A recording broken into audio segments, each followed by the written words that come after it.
Circle sector का ये important सा क्वेश्चन है। पहले इस क्वेश्चन को समझेंगे और इस क्वेश्चन को सॉल्व करने के लिए कौन सा थ्योरम यूज होना है, थ्योरम के बारे में समझेंगे और फिर क्वेश्चन का की प्रूविंग हम लोग करके देख लेंगे कैसे किया जाना है।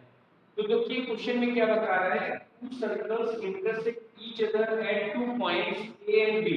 दो सर्कल एक दूसरे को दो पॉइंट पे ए बी पे इंटरसेक्ट करेंगे एट ए, पॉइंट ए से, जहां पर पॉइंट ए का इंटरसेक्शन हो रहा है वहां से पॉइंट ए से tangent AP and AQ to the two circles are drawn which intersect other circle at point P and Q respectively.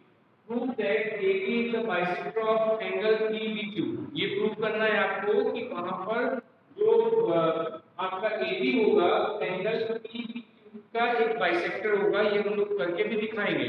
इसको प्रूव करने के लिए, इस क्वेश्चन को सॉल्व करने के लिए आपको एक थ्योरम की रिक्वायरमेंट पड़ रही है। जो थ्योरम है अल्टरनेट सेगमेंट थ्योरम। ये टेंजेंट बेस्ड थ्योरम है जिसको आप बोलते हो अल्टरनेट सेगमेंट थ्योरम। और इस थ्योरम में क्या लिखा है पहले इसको आप समझ लीजिए, फिर हम डायग्राम से आपको इस थ्योरम को समझाएंगे और फिर इस क्वेश्चन को आप कंप्लीट कर पाओगे। ठीक है, चलिए देखिए इस क्वेश्चन इस थ्योरम में क्या है कि the angle between the tangent and chord, tangent और कॉर्ड के बीच में कोई अगर एंगल का फॉर्मेशन हो रहा है at the point of contact is equal to the angle in the alternate segment. तो वो क्या होगा, जो अल्टरनेट सेगमेंट में कॉर्ड का एंगल होगा वो उस पॉइंट ऑफ कांटेक्ट पे बनाए हुए एंगल्स के इक्वल ही होगा। चलिए देखते हैं कैसे। आप एक सर्कल बना लीजिए, एक सर्कल बना लिया आपने और इस सर्कल पर एक पॉइंट ले लेते हैं जहां पर पॉइंट ऑफ कांटेक्ट से टेंजेंट ले जाते हैं। ठीक है, चलो इस पॉइंट पे हमने ले लिया पॉइंट ऑफ कांटेक्ट की टेंजेंट हमने पास करा दी। पहले इस थ्योरम को समझ लो। ये टेंजेंट जा रहा है इस पॉइंट ऑफ कांटेक्ट से। ठीक है, अब हम लोग यहां पे कॉर्ड ड्रॉ करें। Chord that means point of contact को टच करते हुए कॉर्ड आप ड्रॉ करो। यहां पे डायमीटर और रेडियस की बात नहीं हुई, कोई कॉर्ड ले लिया हमने, एक कॉर्ड आपने ड्रॉ कर लिया।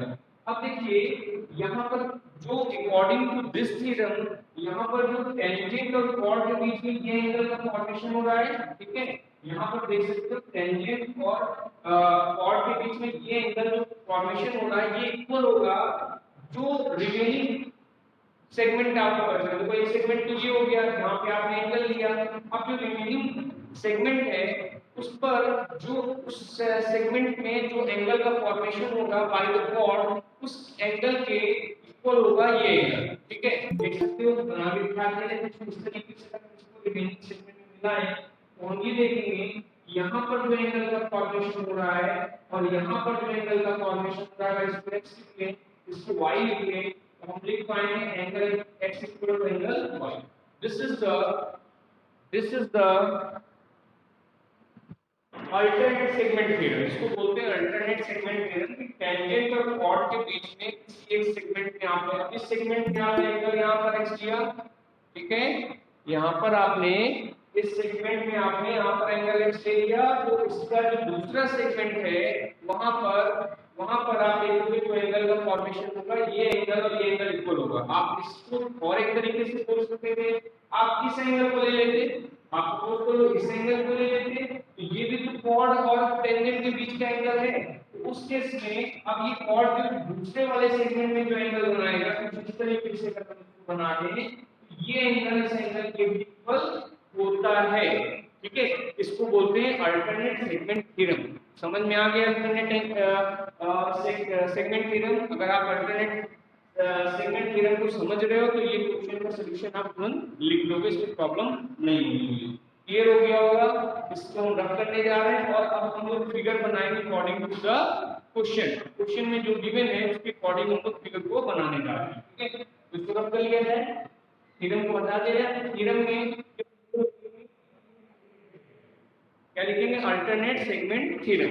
ठीक, चलिए अब इसको रफ कर लेते हैं। पहले इस थ्योरम को समझाना जरूरी था कि आप क्वेश्चन अच्छे से कर पाओ, नहीं तो आपको क्वेश्चन को सॉल्व करने में प्रॉब्लम होती क्योंकि थ्योरम आपको नहीं पता होगा और सीधे हम अप्लाई कर देते तो शायद आप अच्छे से न समझ पाते। अभी आपने थ्योरम को समझ लिया तो उसको अब यूज करेंगे तो वहां पे क्लियर होगा कि कैसे इसको लिखा जा रहा है इक्वल। ठीक, फिगर बनाते हैं पहले इसके लिए। तो ये दो सर्कल बना लीजिए, दोनों दो पॉइंट पे इंटरसेक्ट करेंगे कुछ इस तरीके से, ठीक है। ये ए पॉइंट हो गया और ये हो गया बी पॉइंट, ठीक है। अब आप देखो इस पॉइंट ए से, क्वेश्चन में ये बोल रहा है कि इस पॉइंट ए से एक टेंजेंट इस तरीके से इस सर्कल पर और एक टेंजेंट इस तरीके से इस दूसरे सर्कल पे लेके जाना है, ठीक है। चलिए एक टेंजेंट आपने कुछ ये बना लिया और एक टेंजेंट आपने कुछ ये बना लिया, ठीक है। अब आप देखिए यहाँ पर ये जो यहाँ आके इंटरसेक्ट कर रहा है इस पॉइंट, उसमें बोला पी, एक पॉइंट बोला पी और दूसरे पॉइंट बोल दिया क्यू, ठीक।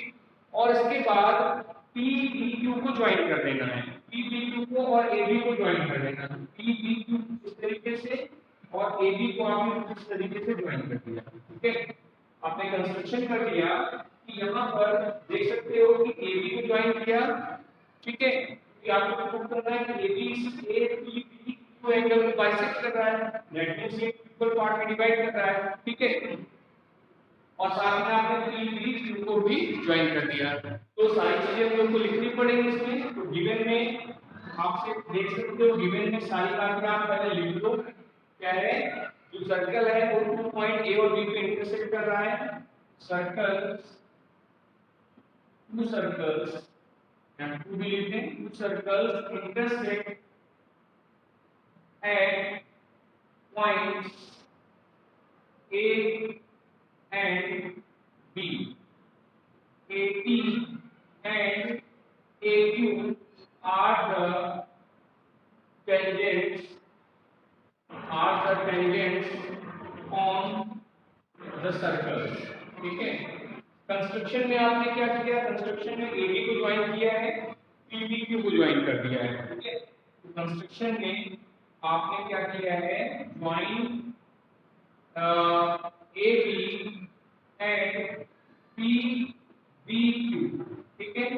टू प्रूव, क्या प्रूव करना है आपको, टू प्रूव। आप प्रूव क्या करने जा रहे हो, यहाँ पर जो ये एंगल का फॉर्मेशन होगा और यहाँ पर जो एंगल का फॉर्मेशन होगा ये दोनों इक्वल होंगे। हम लोग लिखेंगे प्रूफ में angle ABP is equal to angle ABQ। आपको ये प्रूव करना है एंगल ABP और ABQ इक्वल होंगे। क्लियर, ये सारी बातें आपने पहले लिख ली, क्वेश्चन के अकॉर्डिंग आप कुछ नोट कर दिया, कुछ कंस्ट्रक्शन किया वो भी बता दिया। अब फाइनली हम लोग को प्रूव करना है। तो प्रूव करने में आप समझ सकते हो कि जो थ्योरम अभी हम लोगों ने यूज किया है बिल्कुल वही यहाँ पर फिर से यूज करेंगे। दैट मीन जो हम लोगों ने अभी समझा है थ्योरम को, सेम थ्योरम यहाँ हम लोग यूज करने जा रहे हैं। तो प्रूफ में आप देखिए कि सबसे पहला काम कौन सा एंगल ले, तो यहाँ कुछ लेबल करना पड़ेगा। हमें इस एंगल को लेना है अगर, तो आपको यहाँ पर लेबल कर लेते हैं इसको एक्स किया, चलो ये पॉइंट आपने ले लिया वाई, ठीक है। अब आप अल्टरनेट सेगमेंट थ्योरम को अगर यूज करोगे तो देखोगे ये जो कॉर्ड है, ये जो AQ है, AQ इज अ कॉर्ड, ये कॉर्ड है ना।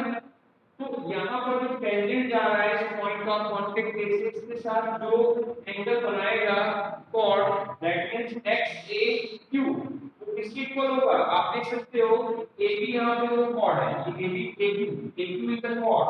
तो ये AB कॉर्ड है, तो जितना एंगल यहाँ पर बना रहा है इस सेगमेंट पे, यही एंगल आप देख सकते हो कॉर्ड कहां बना रहा है, इस सर्कल के इस पॉइंट बी पर। पॉइंट बी पर एक एंगल बना रहा है ABQ।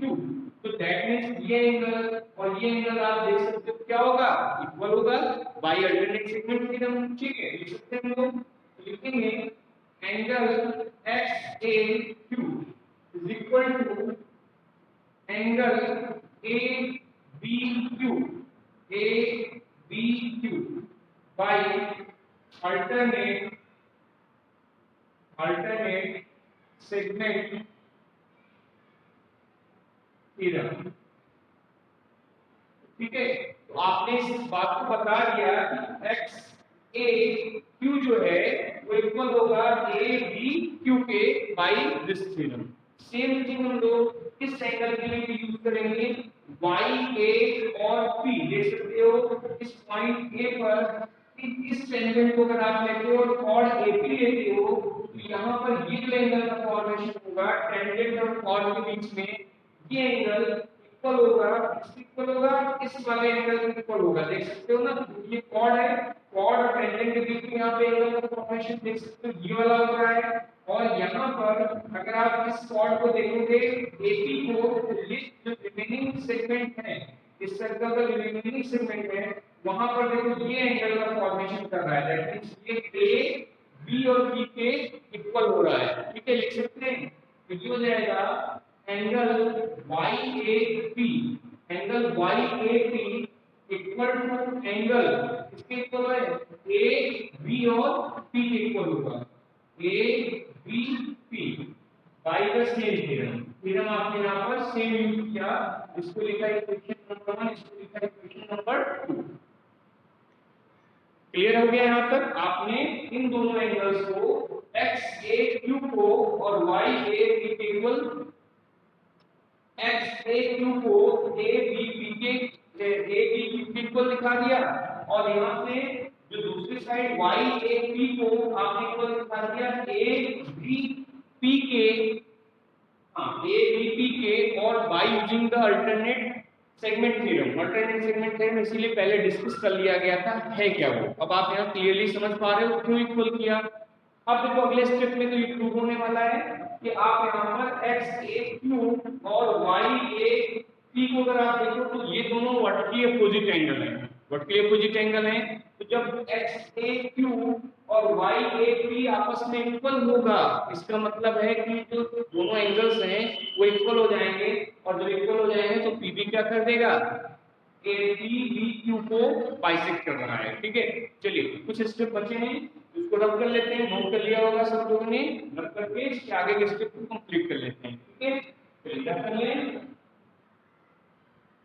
अभी आप देखो इसमें अगले स्टेप में हम लोग वर्टिकल अपोजिट एंगल को इक्वल दिखाते हुए उन एंगल्स को इक्वल कर लेंगे, जिससे ये प्रूव हो जाएगा कि ए बी बाइसेक्ट कर रहा है एंगल पी बी क्यू। लिखेंगे angle X A Q is equal to angle Y A P.